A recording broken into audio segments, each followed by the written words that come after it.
श्रीराम जय राम जय जय राम, श्रीराम जय राम जय जय Ram. 27 November. निर्गुणाची जाणीव ठेवून सगुणोपासनेत राहावे।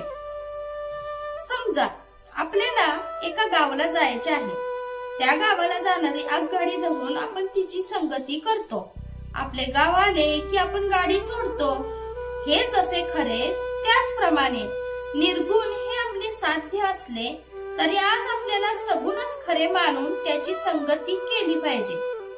निर्गुणीशिवाय सगुण खरे नाही ही गोष्ट खरी, पण सगुण खरे धरून चालल्याशिवाय निर्गुणापर्यंत पोहोचता येणार नाही हेही तितकेच खरे।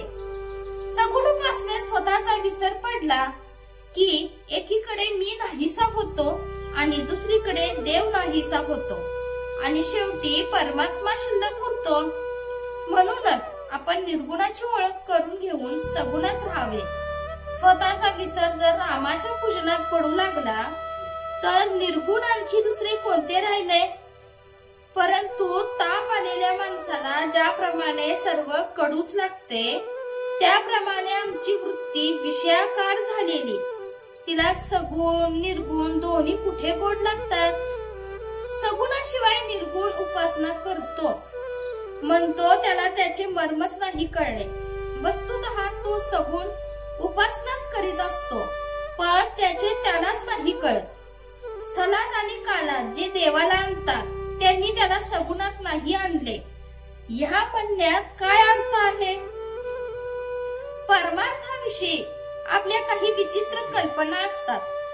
अगदी अडाणीपणा पत्करला, पण हे विपरीत ज्ञान नको।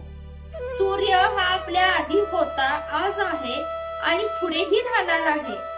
तो नेहमीचाच असल्यामुळे त्याचे अस्तित्व आपल्या ध्यानात येत नाही, त्याच्याकडे आपण दुर्लक्ष करतो। भगवंताच्या बाबतीत आपले तसेच घडते। एखादा नास्तिक जर म्हणाला की देव नाहीच, तो कुठे आहे हे दाखवा, तर त्याला असे उत्तर देऊन अडवता येईल की देव कुठे नाही ते दाखवा। पण हा उत्तम मार्ग नव्हे। देव नाही असे म्हणणाऱ्याला सुद्धा त्या स्वरूपाचे काहीतरी आहे ही जाणीव असतेच, फक्त तो त्याला निरनिराळी नावे देतो। निसर्ग, शक्ती, सत्ता अशी नावे देऊन तो त्यांचे अस्तित्व मान्य करतो, पण देव नाही असे तो म्हणतो। जे आहे त्याला वाटते तोच देव समजावा। मनुष्याला जितके ज्ञान असते तितके लिहिता येत नाही, जितके लिहिलेले असते तितके वाचणाऱ्याला समजत नाही, त्याला जितके समजलेले असते तितके सांगता येत नाही आणि ऐकणाऱ्याला तो जितके सांगतो तितके कळत नाही। म्हणून मूळ वस्तूचे वर्णन स्वतः अनुभव घेऊनच समजावे। परमात्मा करता आहे असे समजून आपण आजचे कर्तव्य करीत राहावे।